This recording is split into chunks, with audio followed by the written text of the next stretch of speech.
નમસ્કાર વિદ્યાર્થી મિત્રો, વિમળા વિદ્યાલય ઈ ક્લાસીસમાં આપનું હાર્દિક સ્વાગત છે। આજે આપણે ધોરણ 4 વિષય આસપાસમાં પ્રકરણ 11 વાડીમાંનો અભ્યાસ કરીશું।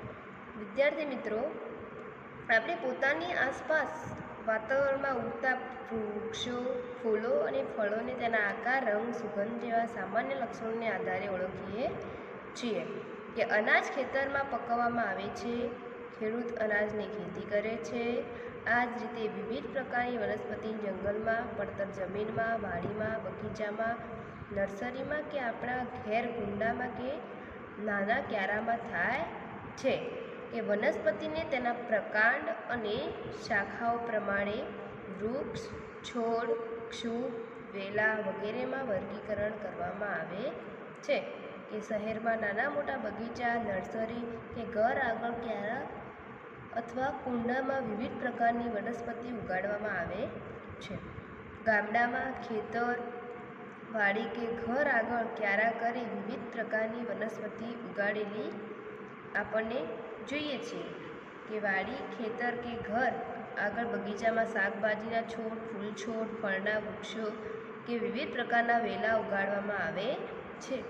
તો હવે આપણે પાઠની અંદર ધ્યાન આપીશું કે રતન ચોથા ધોરણમાં ભણે છે। રજાઓમાં દાદા સાથે ગામડે ગઈ। દાદા એક સવારે તેને વાડીમાં લઈ ગયા। દાદા ગાય, ભેંસ અને બળદને નિરણ નાખે ત્યાં તો રતન વાડીમાં અંદર દોડી ગઈ। તેણે વાડીમાં વિવિધ ફૂલ, શાકભાજીના છોડ અને વેલા જોયા। તેને અનાજ, કઠોળના છોડ અને ઊંચા ઊંચા વૃક્ષો પણ જોયા। કુંડામાં ઉગેલા ગુલાબ તો કેવા ખબર છે? લાલ, પીળા, ગુલાબી અને સફેદ। વળી એક કુંડામાં તો વેત જેવડો જ વડલો। એ તો આ બધું જોઈ દંગ રહી ગઈ। હવે આંખો બંધ કરો અને અનુમાન કરો કે તમે કોઈ આવી જ જગ્યાએ છો તો કેવું લાગે છે? ત્યાં તમને કયું ગીત ગાવાનું મન થાય? તો વિદ્યાર્થી મિત્રો, આપણે આંખો બંધ કરીને જો કે હું આવી જગ્યાએ હોઉં તો એવું અનુમાન કરતા લાગે કે હું જાણે સ્વર્ગમાં છું। આજુબાજુ સુગંધિત ફૂલો અને બગીચા જોતાં મન પ્રફુલ્લિત થઈ જાય છે। આનંદથી નાચી ઉઠું અને ગાવાનું મન થાય કે ગુનગુના રહે હે ભોરે, ખીલ રહી હે કલી કલી। તમે ક્યારેક કોઈ જગ્યાએ જાત જાતના ફૂલો એકસાથે ખીલેલા જોયા છે ને? ક્યાં જોયા છે? તો ક્યાં? તો વિદ્યાર્થી મિત્રો, આપણે આપણા ઘર આગળ અમુક કુંડામાં આપણે ફૂલ છોડ વાવતા હોઈએ છીએ। અલગ અલગ ગુલાબ, ગલગોટો, અલગ અલગ જાસૂદ એવા આપણે ફૂલ વાવતા હોઈએ છીએ। શું કહે છે કે રતન ચોથા ધોરણમાં ભણે છે અને રજાઓમાં તેના દાદા સાથે ગામડે ગઈ હતી। એટલે કે એના દાદા એક સવારે વાડીમાં લઈ ગયા હતા રતનને। તો તેના દાદા ગાય ને ભેંસને અને બળદને નિરણ નાખે ત્યાં સુધી તો રતન વાડીમાં દોડી ગઈ અને તેને વાડીમાં ફૂલ, શાકભાજીના છોડ, વેલા જોયા કે અનાજ, કઠોળના છોડ, ઊંચા ઊંચા વૃક્ષો પણ જોયા। કુંડામાં ઉગેલા ગુલાબ તો કેવા ખબર છે? લાલ, પીળા અને સફેદ, ગુલાબી અને સફેદ। અને એક કુંડામાં તો વેત જેવડો જ વડલો, એટલે એકદમ નાનો વડ। એ બધું જોઈને તે દંગ થઈ ગઈ। હવે છે, તમે જુદા જુદા રંગના ફૂલો જોયા છે? તેમના રંગના નામ લખો। તો વિદ્યાર્થી મિત્રો, આપણે ઘણા બધા રંગના ફૂલો જોયા હોય છે। તો આપણે અહીંયા લખીશું કે લાલ, ગુલાબી, પીળો, સફેદ, વાદળી, ભૂરો, નારંગી અને કાળો। વિદ્યાર્થી મિત્રો, આપણે અલગ અલગ રંગના ફૂલો જોયા છે કે લાલ, ગુલાબી, પીળો, સફેદ, વાદળી, ભૂરો, નારંગી અને કાળો। તમારા ઘરમાં એવી કોઈ વસ્તુઓ છે જેના પર ફૂલોની ભાત બનેલી છે? જેમ કે કપડાં, ચાદર, કુંજાઓ વગેરે। અહીં આવી એક જ ભાત બતાવી છે તે જો તો વિદ્યાર્થી મિત્રો શું કહ્યું છે કે તમારા ઘરમાં એવી કોઈ વસ્તુઓ છે જેના પર ફૂલોની ભાત બનેલી છે, જેમ કે કપડાં, ચાદર, કુંજાઓ વગેરે. તો વિદ્યાર્થી મિત્રો અહીંયા એક આપે છે કે આ કચ્છના લોકો દ્વારા ભરત ગૂંથણ વડે તૈયાર કરેલ ચાકડાનું ચિત્ર છે. તેમાં ફૂલો વગેરેની સુંદર ભાત ખૂબ જ ઝીણવટથી કરવામાં આવે છે. આ ઉપરાંત અહીં ઓશિકાના કવર, પાકીટ, બગલથેલા, થેલીઓ વગેરે પર પણ ભાત તૈયાર કરાય છે. તો વિદ્યાર્થી મિત્રો અહીંયા એક કચ્છના લોકો દ્વારા જે ભરત ગૂંથણ કરવામાં આવે તે આપણે અહીંયા આપેલું છે. તો આપણા ઘરમાં પણ આવી ઘણી બધી વસ્તુઓ છે જેના પર આપણે ફૂલોની ભાત બનેલી જોઈએ છે, જેમ કે ચાદર, તકિયાના કવર, પડદા, ઓશિકાના કવર, થેલીઓ, સોફાના કવર, વોશિંગ મશીનનું કવર, ટેબલ ક્લોથ, દાદાનો બગલથેલો વગેરે પણ આપણે આ રીતની ભાત જોઈ શકીએ છીએ. હવે છે કે આના જેવી જ ભાત તમારી નોટબુકમાં દોરો અને રંગ પૂરો. વિદ્યાર્થી મિત્રો તમારે તમારા ઘરમાં જેવી ચાદર કે ઓશિકાનું કવર કે તકિયાના કવર પર જે ભાત હોય આ રીતની એવી તમારે નોટબુકમાં દોરવાની છે અને તેમાં રંગ પૂરવાના છે. હવે છે જેમ રતને જુદા જુદા ફૂલ જોયા તેમ તમે પણ જોયા હશે.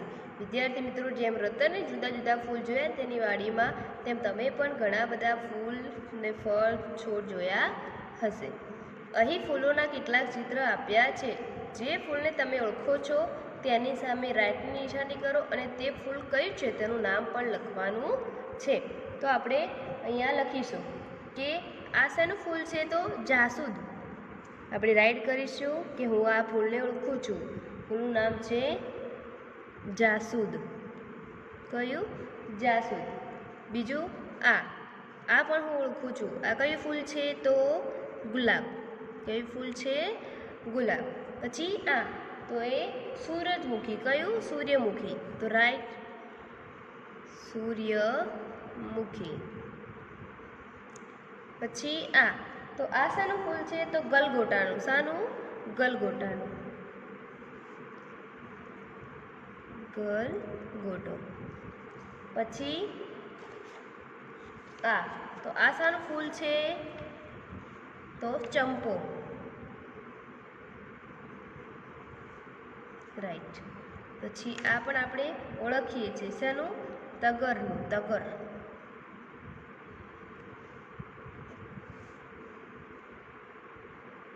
પછી આ તો આ બારમાસી. શું આવશે? બારમાસી. પછી આ રાતરાણી.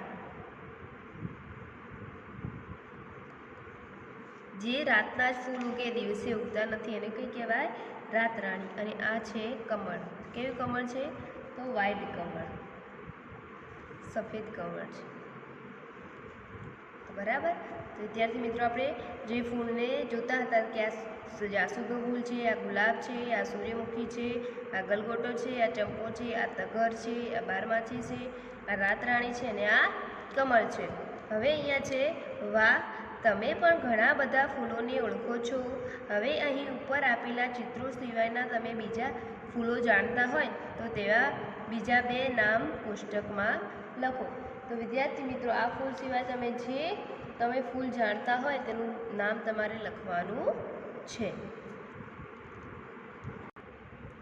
હવે છે વિગત ફૂલનું નામ એ ફૂલનું નામ. વૃક્ષ પર ખીલતા. તો વિદ્યાર્થી મિત્રો વૃક્ષ પર ખીલતા ફૂલનું નામ તો એક છે ગુલમહોર, બીજું છે કેસુડો. કયું આવે? કેસુડો. એ વૃક્ષ ઉપર ખીલતા ફૂલ તો ગુલમહોર અને કેસુડો. પછી કે છોડ પર ખીલતા ફૂલ તો એક તો બારમાસી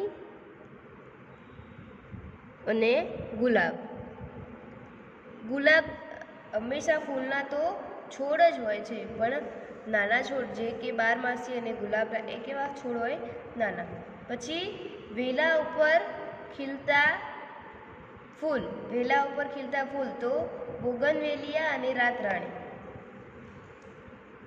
બોગનવેલિયા અને રાતરાણી. બરાબર. પછી કે પાણીમાંના છોડ પર ખીલતા. પાણીમાં તો પાણીમાં કયા છોડ ખીલે? એક તો કમળ અને બીજું કુમુદિની.